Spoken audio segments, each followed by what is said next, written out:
ओम गण गणपते नमः। आज अपने सुनेंगे वाल्मीकि रामायण अयोध्या कांड का आगे का सर्ग। भगवान श्री राम का आशीर्वाद पाने के लिए इस सर्ग को प्रेम भाव से एकाग्रचित्त होकर पूरा सुने।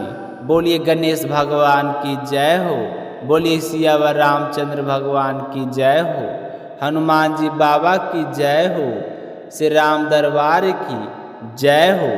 श्री राम ने सीता से कहा कि हे सीता, राजा दशरथ ने सदा के लिए युवराज का पद भरत को दे दिया है, इसलिए तुम प्रयत्न पूर्वक हमेशा भरत को प्रसन्न रखना, क्योंकि अब वे ही यहाँ के राजा होंगे और मुझे भी पिताजी की आज्ञा के अनुसार वन को जाना है और मैं आज ही वन को प्रस्थान करूँगा। हे सीता, तुम अपना धैर्य धारण करके रहना, मैं 14 साल पूरा होते ही लौट आऊँगा, तुम मेरा इंतजार करना। हे कल्याणी, हे निष्पाप सीता, मेरे मुनि जन सेवित वन को चले जाने पर तुम अपने आप को व्रत और उपवास में संलग्न रखना। प्रतिदिन सुबह जल्दी उठकर स्नान करने के बाद देवताओं की विधि पूर्वक पूजा करना। उसके बाद मेरे पिताजी महाराज दशरथ की वंदना करना। उन्हें कभी भी तुझ नजर से मत देखना कि उन्होंने मुझे वनवास दे दिया है, क्योंकि वह हमारे पिता और गुरु है। इन सब के साथ मेरी माँ कौशल्या की भी सेवा करते रहना। एक तो वह बूढ़ी है और दूसरे आज मेरे वनवास जाने की खबर को सुनकर और भी दुखी हो गई है। इस दुख और संताप ने उन्हें दुर्बल कर दिया है। अतः हे सीता, तुम मेरी माता की हर तरह से सेवा करना, मेरी कमी कभी भी उन्हें महसूस मत होने देना। मैं जानता हूँ कि मेरे जाने के बाद वह जिंदा ही बड़ी मुश्किल से रह पाएगी, तुम उसका ख्याल रखना। मैं चाहता हूँ कि जब मैं 14 वर्षों बाद लौटूँ तो मेरी माँ कौशल्या भी आपके साथ मेरा इंतजार करती हो। मन में किसी भी द्वेष या घृणा मत रखना। माता कौशल्या के अलावा जो मेरी माताएं हैं, उनके चरणों में भी तुम प्रतिदिन प्रणाम करना, वह चाहे कुछ भी कहे, क्योंकि स्नेह, उत्कृष्ट प्रेम और पालन पोषण की दृष्टि से कभी मेरी माताएं तुमसे कुछ कह भी दे तो तुम कभी भी उसका बुरा मत मानना। भरत और शत्रुघ्न मुझे प्राणों से भी बढ़कर प्रिय है, अतः उन दोनों का तुम अपने भाई और पुत्र की तरह ख्याल रखना। हे सीते, मुझे तुम पर बहुत ही भरोसा है। तुम भरत की इच्छा को विरुद्ध ऐसा कोई काम मत करना जो उन्हें अप्रिय लगे, क्योंकि इस समय में मेरे देश और कुल के राजा हैं।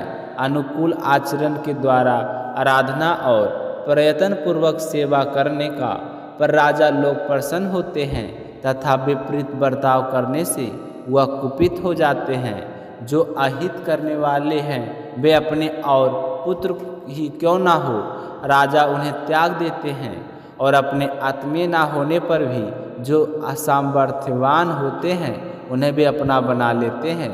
तो हे कल्याणी, तुम इस बात का हमेशा ध्यान रखना। तुम राजा भरत के अनुकूल बर्ताव करते हुए सत्य व्रत में तत्पर रहकर यहाँ पर निवास करना। मैं जल्द ही लौट आऊँगा। हे प्रिय, अब मैं विशाल वन को जा रहा हूँ और तुम्हें यहीं पर निवास करना होगा। ध्यान रखना कि तुम्हारे किसी भी बर्ताव से किसी को कोई कष्ट ना हो। इन सब बातों का ध्यान रखते हुए तुम्हें यहीं पर रहना होगा। तो श्री राम के मुख से ऐसे वचन सुनकर सीता जी एकदम शोक में संतप्त हो गए। उसके समझ में कुछ नहीं आ रहा था कि यह सब कुछ क्या है और क्यों हो रहा है, क्योंकि सीता जी हर तरह से अपने स्वामी का प्यार पाने योग्य थी। तो प्रेम से ही कुपित होकर श्री राम से सीता जी कहने लगी कि हे प्रभु, आप मुझे ये क्या कह रहे हैं? आपकी बातें सुनकर मुझे हंसी आ रही है। आपने जो कुछ कहा है वह अस्त्र शास्त्रों के ज्ञाता वीर राजकुमारों के कहने योग्य नहीं है। वह अपयश का टीका लगाने वाला होने के कारण सुनने योग्य भी नहीं है। आपने कैसे सोच लिया कि मैं आपकी आज्ञा का पालन नहीं करूँगी? अगर आप मुझे नहीं बताएंगे तो मुझे अपने धर्म का पता नहीं है और अपने स्वजनों के साथ किस तरह का व्यवहार करना है, क्या मैं यह जानती नहीं हूँ?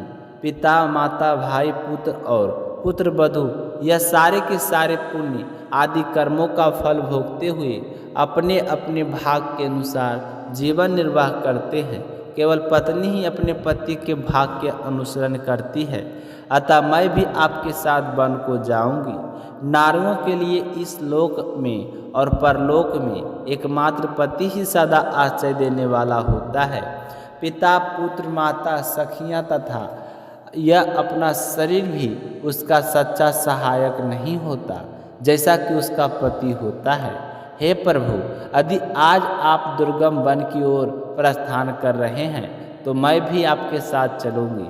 रास्ते में कुश और कांटों को कुचलती हुई आपके आगे आगे चलूँगी। यही मेरा धर्म है। हे स्वामी, आप ईर्ष्या और रोष को दूर करके मुझे साथ ले चलिए। मुझ में ऐसा कोई पाप अपराध नहीं है जिसके कारण आप मुझे यहाँ पर त्याग दें। ऊंचे ऊंचे महलों में रहना, विमानों में चढ़कर घूमना अथवा इमा आदि सिद्धियों के द्वारा आकाश में विचरना, इन सब की उपेक्षा एक स्त्री के लिए सभी अवस्थाओं में पति के चरणों की छाया में रहना विशेष महत्व रखता है। अतः मैं आपके साथ चलूँगी। मुझे किसके साथ कैसा बर्ताव करना चाहिए, इसके बारे में मेरे माता पिता ने मुझे अनेक बार से शिक्षा दी है। आपको चिंता करने की कोई आवश्यकता नहीं है, इसलिए आप इस विषय में मुझे कोई भी उपदेश ना दे और नाना प्रकार के वन्य पशुओं से व्याप्त तथा सिंहों और व्याघ्रों से सेवित उस निर्जन और दुर्गम वन में मैं तुम्हें अकेले जाने नहीं दूंगी। मैं आपके साथ अवश्य चलूँगी। आप मुझे साथ ले चलिए। मैं तो जैसे अपने पिता के घर में रहती थी उसी प्रकार उस वन में भी सुखपूर्वक निवास करूँगी। वहाँ तीनों लोगों के ऐश्वर्य को कुछ भी ना समझती हुई मैं सदा प्रतिव्रत धर्म का चिंतन करती हुई आपकी सेवा में लगी रहूँगी। हे वीर, नियम पूर्वक रहकर ब्रह्मचार्य व्रत का पालन करूँगी और सदा आपकी सेवा में तत्पर रहकर आप भी साथ मीठी मीठी सुगंध भरे हुए वनों के विरोधी दूसरों को मान देने वाले श्री राम, आप तो वन में रहकर दूसरे लोगों की भी रक्षा कर सकते हैं। फिर मेरी रक्षा करना आपके लिए कौन सी बड़ी बात है? आप मेरी भी रक्षा करना और मैं आपके साथ चलूँगी। हे महाभाग, मैं आपके साथ आज अवश्य वन में जाऊँगी, इसमें कोई संशय नहीं है। मैं हर तरह से चलने को तैयार हूँ और मुझे किसी भी तरह से रोका नहीं जा सकता, इसलिए आप यह कोशिश भी मत करना। आज का सर्ग यहीं पर समाप्त हुआ। बोलिए सियावर रामचंद्र भगवान की जय हो। आगे क्या हुआ यह सुनेंगे अगले सर्ग में। तो इसी सर्ग के साथ एक छोटी सी कहानी और सुनेंगे गणेश गजानंद की। बोलिए गणेश गजानंद की जय हो। एक समय की बात है, बूढ़ी माई के घर के पास एक सेठ जी का मकान बन रहा था। तब बूढ़ी माई मकान बनाने वाले मिस्त्री के पास जाकर बोली कि बेटा, मुझे पत्थर की मूर्ति बना दे। मैं गणेश जी की पूजा करती हूँ, मिट्टी का गणेश जी बनाती हूँ, पानी लगते ही वह तो गल जाता है। तो मैं तो बूढ़ी हो चली हूँ, मुझसे रोजाना गणेश जी की नहीं बनाया जाता है, इसलिए बेटा तू मेरे लिए एक पत्थर का गणेश जी बना दे। गणेश भगवान तेरी सारी मनोकामनाएं पूर्ण करेंगे। तो बूढ़ी माई की बात सुनकर मिस्त्री बोला कि हम तुम्हारे लिए मूर्ति गढ़ेंगे, उतनी देर में तो हम अपनी दीवार बना लेंगे। हमारे पास इतना समय नहीं है कि सेठ जी का काम बीच में छोड़कर हम तुम्हारे लिए मूर्ति बनाएं। तो यह सुनते ही बूढ़ी माई को बड़ा ही दुख हुआ और वह मन ही मन कहने लगी कि भगवान करे तुम्हारी यह दीवार कभी ना बने। यह कहकर बूढ़ी अम्मा अपने घर चली गई और मिस्त्री और मजदूर दीवार बनाने में लग गई। अब दीवार जैसे ही बनाई तो वह टेढ़ी हो जाए तो दीवार को तोड़े, फिर से बनाए, फिर सीधी दीवार ना बने। इस तरह पूरा दिन एक ही दीवार को तोड़ते बनाते हुए शाम बीत गया। शाम को सेठ जी आए और कहने लगे कि आपने अभी तक कुछ नहीं किया, तो मिस्त्री ने बूढ़ी माई के आने की सारी बात बताई। तो सेठ जी ने सुनकर बूढ़ी माई के पास गए और प्रणाम करके कहने लगे कि माँ जी, आप आशीर्वाद दो कि मेरा मकान जल्दी से बन जाए। मैं तुम्हारे लिए पत्थर का क्यों, सोने का गणेश जी बनवा दूंगा। तो यह सुनकर बूढ़ी माई बहुत ही प्रसन्न हुई और उसने सेठ जी को आशीर्वाद दिया कि बेटा, बिना कोई विघ्न के तेरा मकान जल्दी से पूरा हो जाएगा। तो सेठ जी ने आकर देखा कि टेढ़ी दीवार थी, वह बिल्कुल सीधी हो गई थी। तो वह यह गणेश जी का चमत्कार देखकर मिस्त्री और मजदूर सेठ जी सारे गणेश जी का जय जयकार करने लगे और सेठ जी ने जैसा कहा था वैसा ही किया। सोने का गणेश जी बनवाकर बूढ़ी माई को लाकर दे दिया। तो यह देखकर बूढ़ी अम्मा बहुत ही प्रसन्न हुई और सेठ जी के ढेरों दुआएं देने लगी। उसी दिन से सेठ जी भी गणेश जी की का पक्का भक्त बन गया और रोजाना सबसे पहले उठकर स्नान करता, फिर गणेश जी की पूजा करके अन्य कोई काम किया करता था। तो गणेश जी की आशीर्वाद से सेठ जी दिन चुगनी रात चौगुनी तरक्की करने लगे। बोलिए गणेश जी भगवान की जय हो।